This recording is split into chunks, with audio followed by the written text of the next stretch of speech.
All right, so today's lesson is understanding evil. Right, let's try to unpack this as best as possible.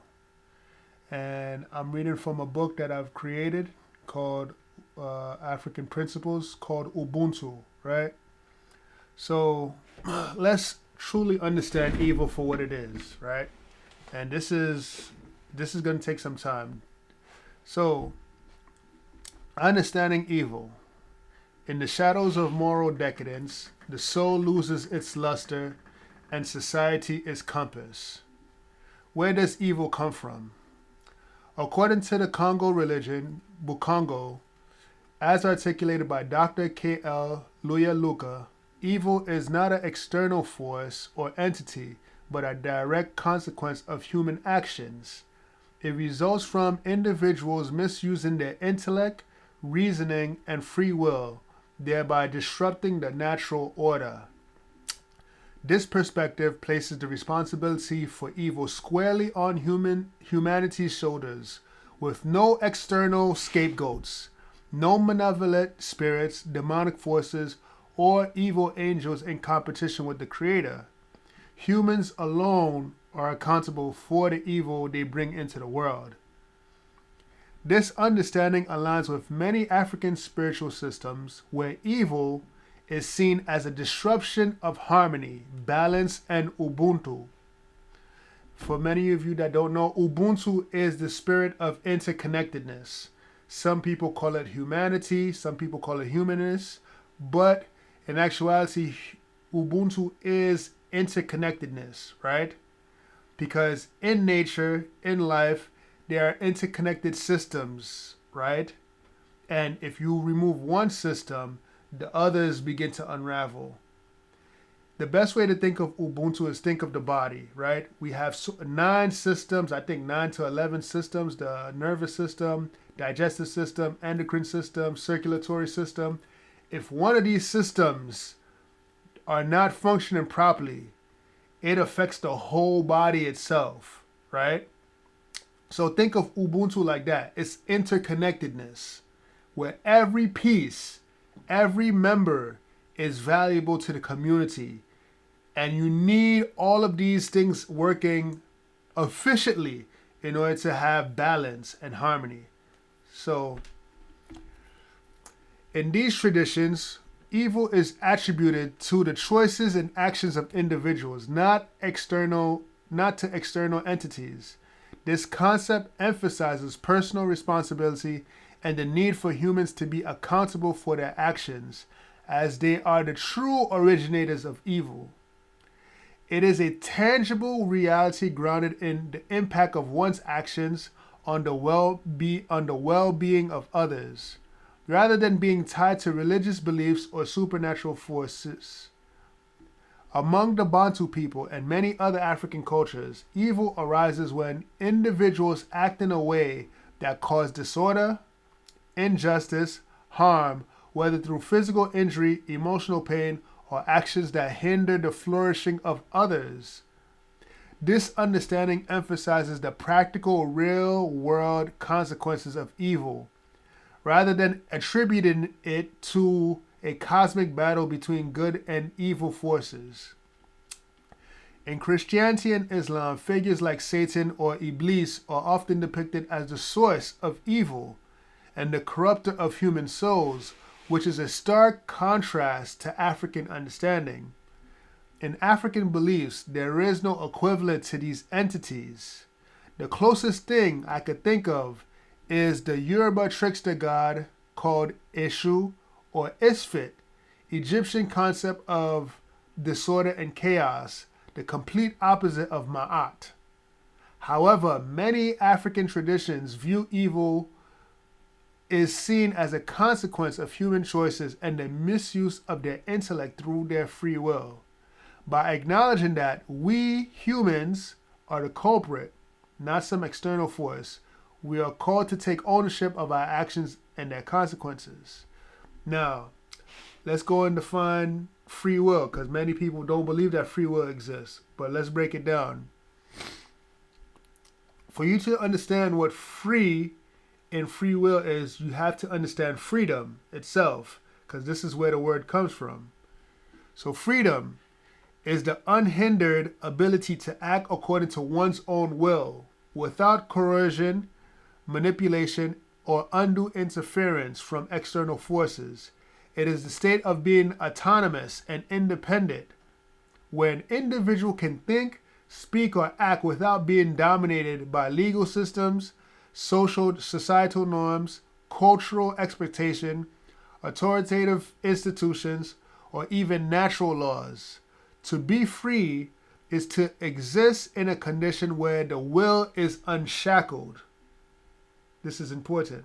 Where a person can choose to comply or defy external constraints, whether those be parents, police, laws, tradition, or even gravity, right? Acknowledging the consequences may still follow.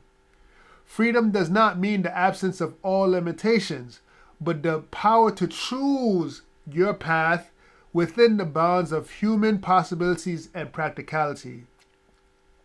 It means being able to make meaningful decisions and acting not as a puppet of another's will, nor as a slave to fear, impulse, or deception. Now let's define will. Will is the faculty or power within an individual that drives and directs their actions, decisions, and behavior. It encompasses one's desires, intentions, and motivations, guiding the choices made based on personal goals, inclinations, and aspirations. Will represents the mental determination and inner resolve that influence how a person acts and responds to various situations, shaping their paths through conscious effort and choice. In essence, will signifies that the individual person is the authoritative figure and internal factor driving their own decisions and actions. So let's just think of will, just to sum it down. Will is practically your desires. What do you want? It is what causes you to move and act, pretty much, to make it more simpler. Your intentions, your wants, your wishes, your desires is what makes up the will. These are the things that causes you to move. For instance, if I desire to be a police officer, that is my will. That is my wish. This is what I want.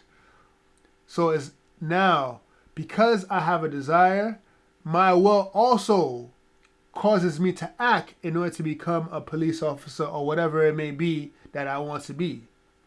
You see? Now, free will.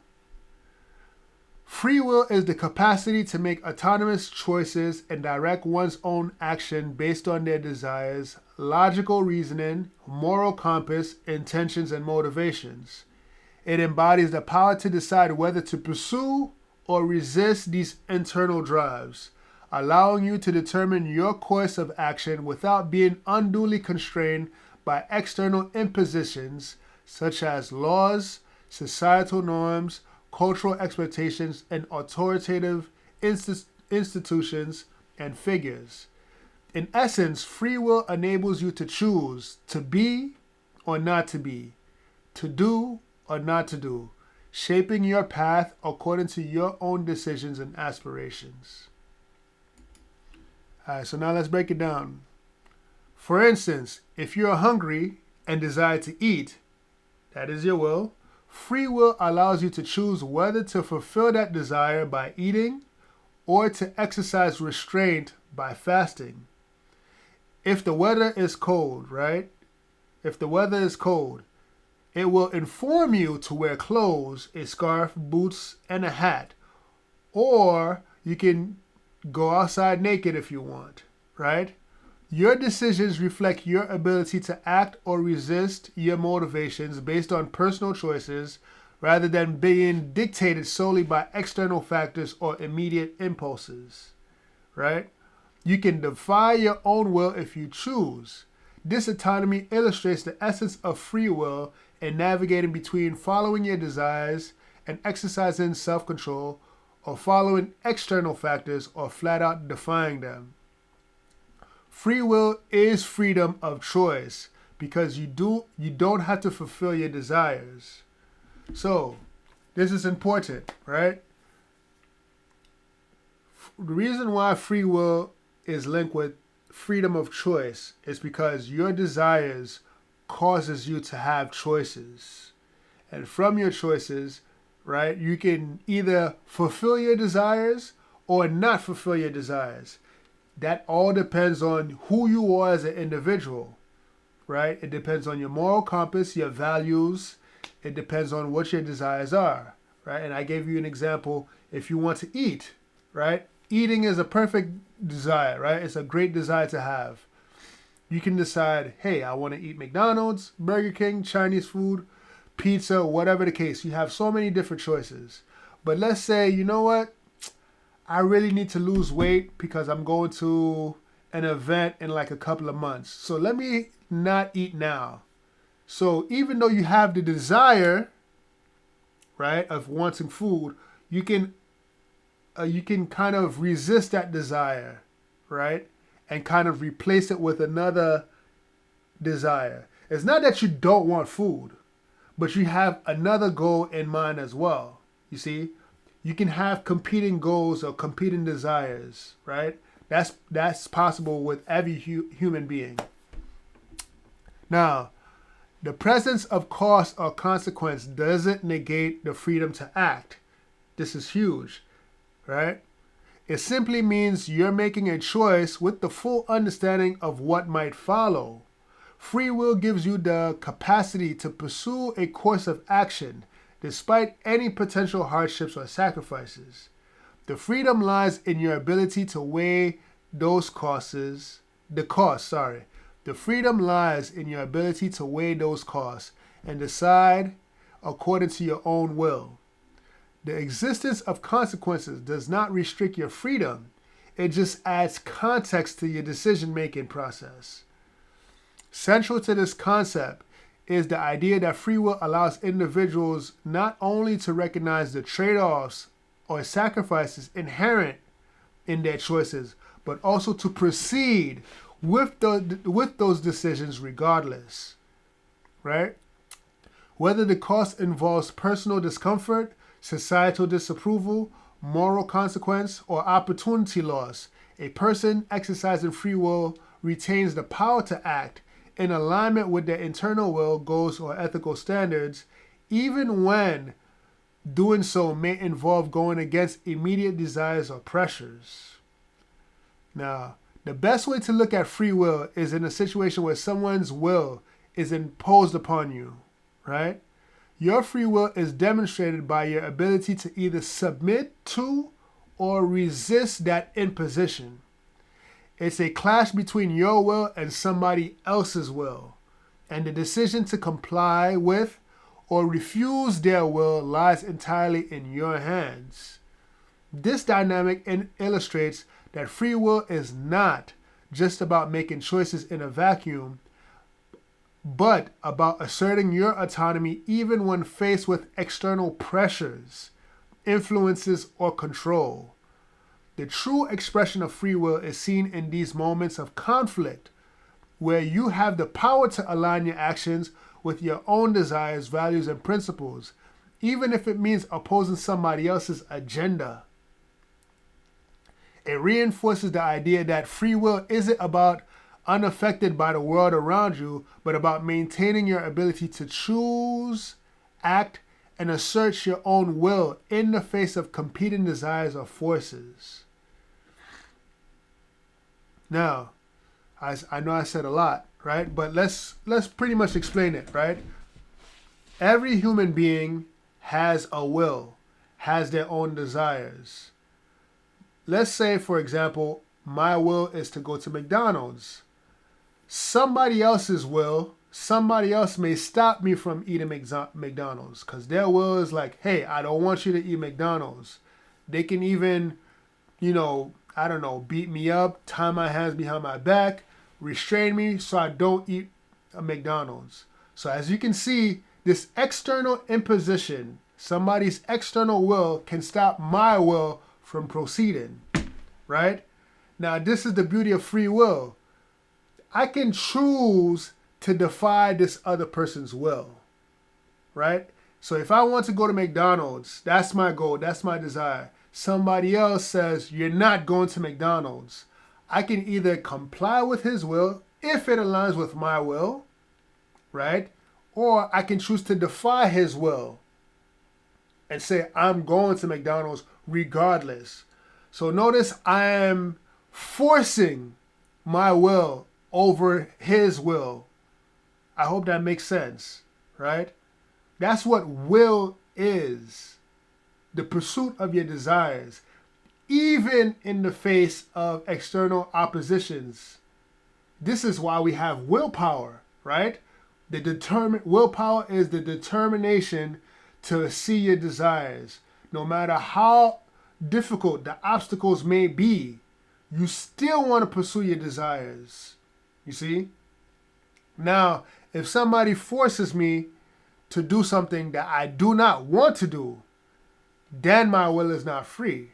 My will is shackled because, for instance, I have a desire, right? Let's say I don't want to go to the grocery store, right? But some person forces me to go to the grocery store. You see? Now, if I'm being forced, if I'm being compelled to go against my wishes, then my free will is shackled, is bound. Does that make sense? You see? It's based on what I want to do, right? That's the will, the desire, what I want to do. If I want to go to the grocery store, I have free will because I'm in alignment with my desire. If I don't want to go to the grocery store and somebody else forces me to do it regardless, right, against my wishes, then my will is no longer free. You see how that works? So this is why force and coercion is necessary in order to determine if a person's will is free or not. And also consequences. This is another thing too. Consequences, right? Free will just means your ability to act upon your desires. That is it. It doesn't mean that you're free from the consequences. Don't think this type of free, many people kind of misuse that word free. It is not free of cost. It's free to move based on your desires, right? Now, why is all of this important? This perspective encourages reflection on the power of free will and the importance of making choices that promote harmony, balance, and well-being of all. It challenges us to live in a way that honors our interconnectedness and upholds the principle of Ubuntu, recognizing that the responsibility for good and evil lies within you. To be or not to be, to do or not to do, that's free will. You don't have to fulfill or satisfy your wicked desires or the desires of others if it causes a disruption, if it causes you to disrupt the spirit of Ubuntu, which is interconnectedness, right? A community is a group of people and systems that are interconnected. If it causes a disruption within this community, right, you've kind of broken or severed your Ubuntu amongst the community, right? Because the community needs to function properly and efficiently to maintain balance and whole. So that way a community can progress and evolve efficiently. But if I'm attacking my community, if I'm a complete menace, Ubuntu is lost because I'm severing my interconnectedness, right? So now, this is where we get real deep into things. Real deep. Okay. There was no other way. Movement. So now I'm going to break down how evil came to be.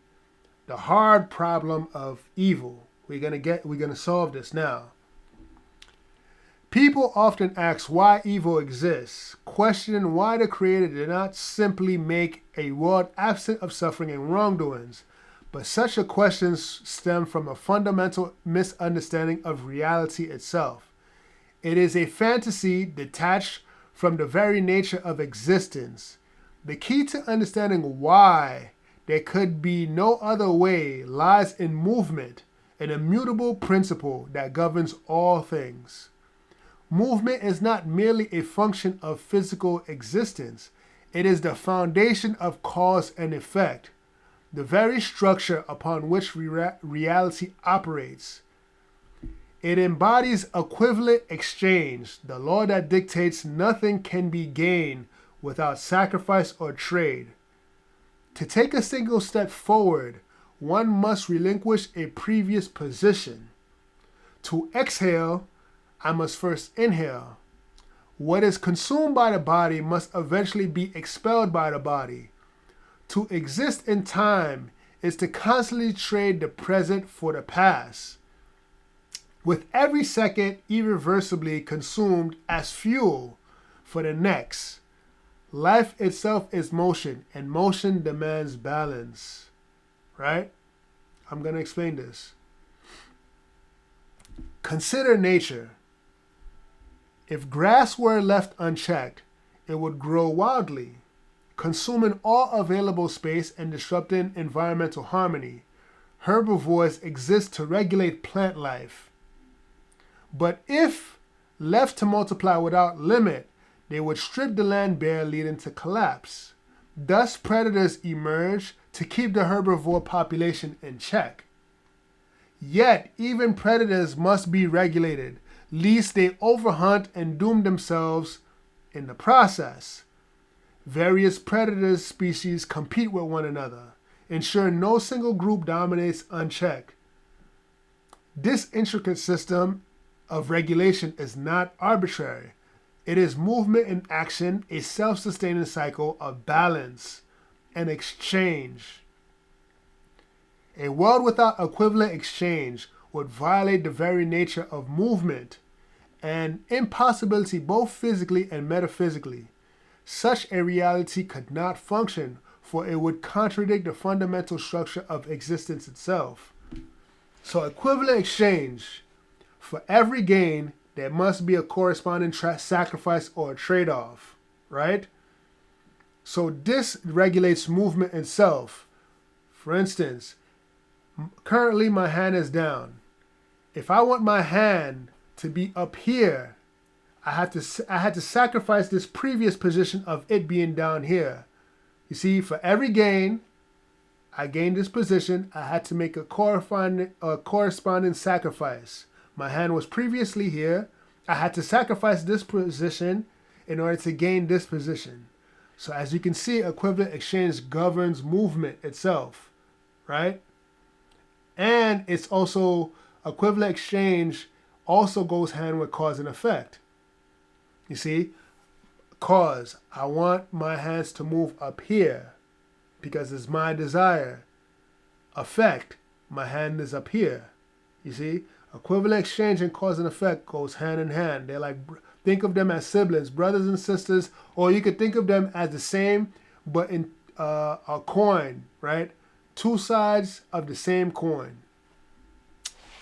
Now, let's continue. Consider humanity. Now consider humanity. Just as the natural world requires regulation through movement, so too must human beings. Unlike animals, we are not governed solely by instinct. To navigate our environment and interact meaningfully, we require consciousness. Consciousness is the harmonization of mind and body, allowing self-awareness in relationship to the environment. It grants us the ability to experience, perceive, and interact. It is the engine of movement. There is a right way to move and a wrong way to move. This is choice. Thus, free will is a feature of consciousness. Free will exists because movement exists. So now, let's break this down even further, right? Consciousness. what it means to have a subjective experience, what it means to be alive, right? If I'm going to interact with this world, I need awareness. I need to be aware of this world. I need to be aware of myself and all of my capabilities, right? I can smell, I can taste, I can hear, I can move my hands in so many different ways, right? I can do all of these things. I'm aware of all my movements in relationship to the exterior world. There's a right way to interact with this world, and there's a wrong way to interact with this world. And this is where choice comes into play. For instance, the right way to interact with fire is to use it as heat, to use it to cook, to use it as, for many different things. The wrong way to use fire is touch it directly, because I will suffer. You see? So there's a right way to interact with the world, and there's a wrong way to interact with the world. There's a right way to move, and there's a wrong way to move. Thus, this is choice. Choice is embedded in the universe because of variability itself. So much variations and possibilities. This is how choice is. It's impossible not to have choice in this reality. So now we see how free will exists. It's a feature of consciousness, right? So now life is movement, endless, eternal, and irreversible. This is key, irreversible. Consciousness makes us truly alive. The Creator did not create evil. Rather, movement, once initiated, cannot be taken back due to the laws of equivalent exchange and cause and effect. To move forward, one must relinquish the past. No matter how small the increment of time, this is why our world exists as it does. This is the essence of equivalent exchange. Movement necessitates cause and effect. Every action taken, word spoken, is a step forward that cannot be undone. Motion, once begun, cannot be retracted, and time cannot be reversed without unraveling the effect and its cause. Consciousness is not just a gift, but a fundamental property woven in the very structure of reality. Consciousness is for the governance of our movement. We control our movements through consciousness. Every choice we make is a movement unfolding, an inescapable interplay of cause and effect. There is no other way, because there cannot be. I want people to understand your movements. It's purposeful. It's purposefully intended to be this way in order for us to interact in the first place. The nature of movement, to move forward, right? In time, we can't reverse time. And this is important. Because we can't reverse time, right? Because it would undo the effects, right, of cause and effect. It would unravel cause and effect completely. So now you can see cause and effect is like the flow of time, is how we understand time, because cause and effect is change. Cause and effect is, you can say, a component of time, or how we see and view time, right? Change. So every word that I say, everything that I do cannot be taken back, right? Movement is the principle of equivalent exchange in action, the manifestation of cause and effect, the very essence of change through which we perceive time. These forces are intrinsically intertwined and inseparable. To control movement at will, one must possess consciousness, the awareness of both internal self and the external world.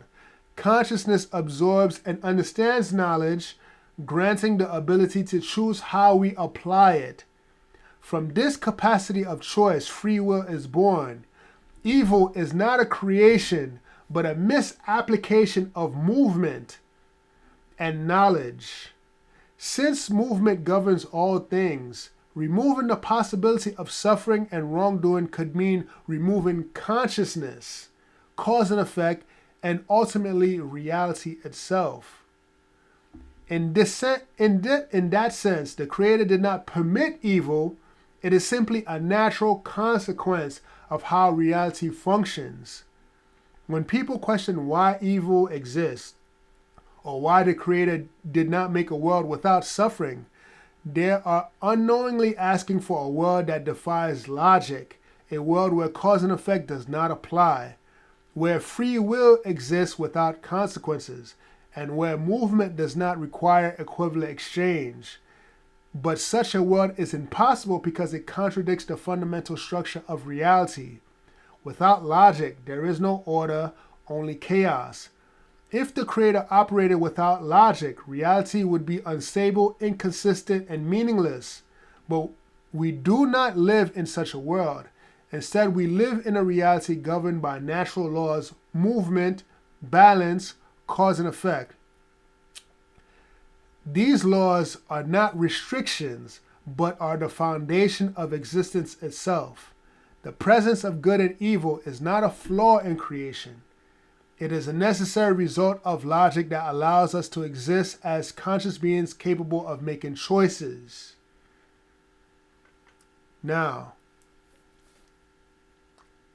I know I said a lot. I can interact with this world, right?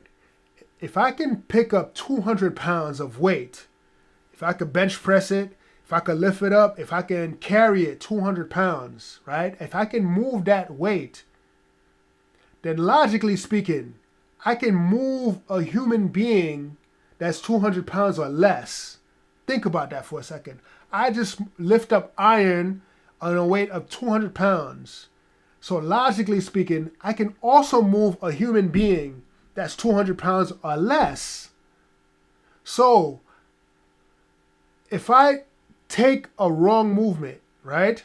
If I'm not careful of how I move when I interact with human beings, right? I can potentially hurt this person. So now you see evil as a potential because of movement itself.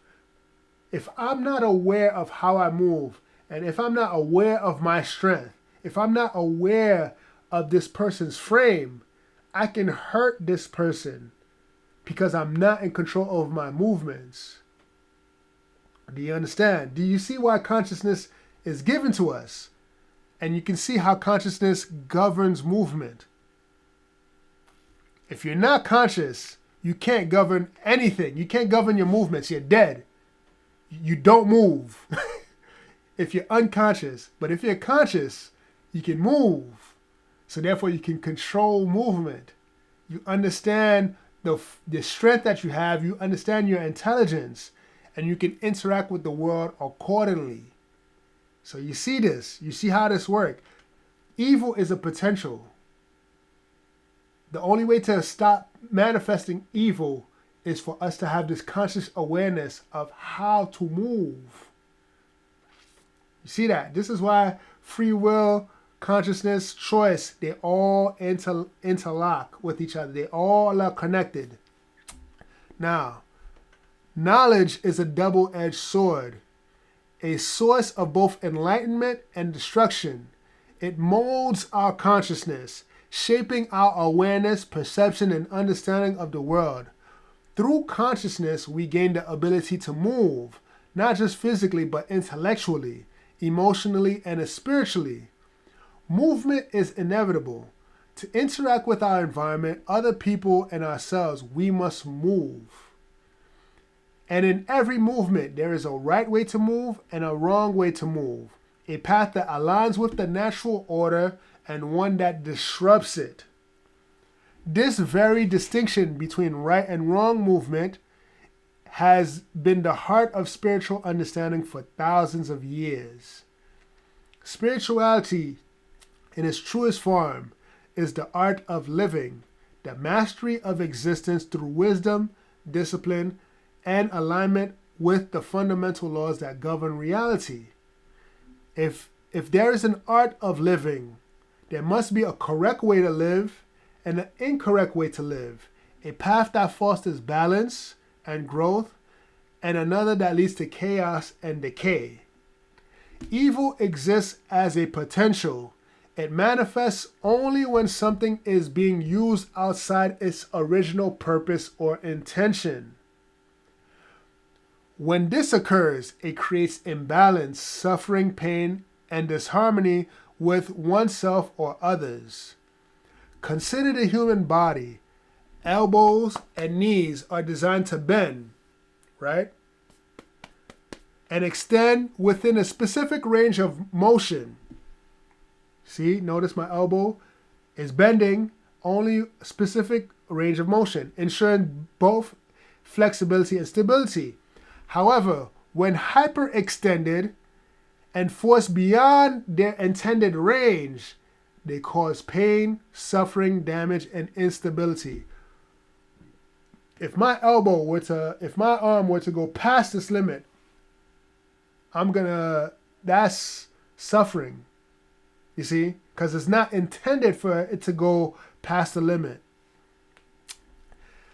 This is because the joint is being used in a way it was never meant to function. This is incorrect movement. Likewise, when anything in life is misused, corrupted, or deviates from its original purpose, it disrupts the natural order, leading to unnecessary suffering and chaos. The same principle applies to wrongdoing. When something goes wrong or a problem arises, it is a result of deviating from a design, intention, or purpose. If the plan is to go right, but one veers left, they have strayed from the intended course. Wrongdoing, in essence, is missing the mark, failing to align the original design or purpose, which inevitably leads to imbalance, setback, disorder, or suffering. Free will, via consciousness, is more than the capacity to choose. It is the burden of responsibility in choosing wisely. To move without understanding is to invite destruction, but to move with knowledge, intention, and alignment with the principles of life is to walk the path of true existence. Every decision we make is a step forward, and with each step, we shape not only our personal destiny, but also the reality that unfolds around us. So yes, you decide, but in your decision lies the power to create, to build, or to destroy. How you move determines the world you leave behind. I use determine on purpose. We say, as we say in the black community, watch how you moving. That which is determined was first willed. So I'm going to stop this video for now because I don't want it to be too long. And this is only part 1. Please subscribe to my video. You know, if you want more information, please subscribe. Share this video to people. Peace.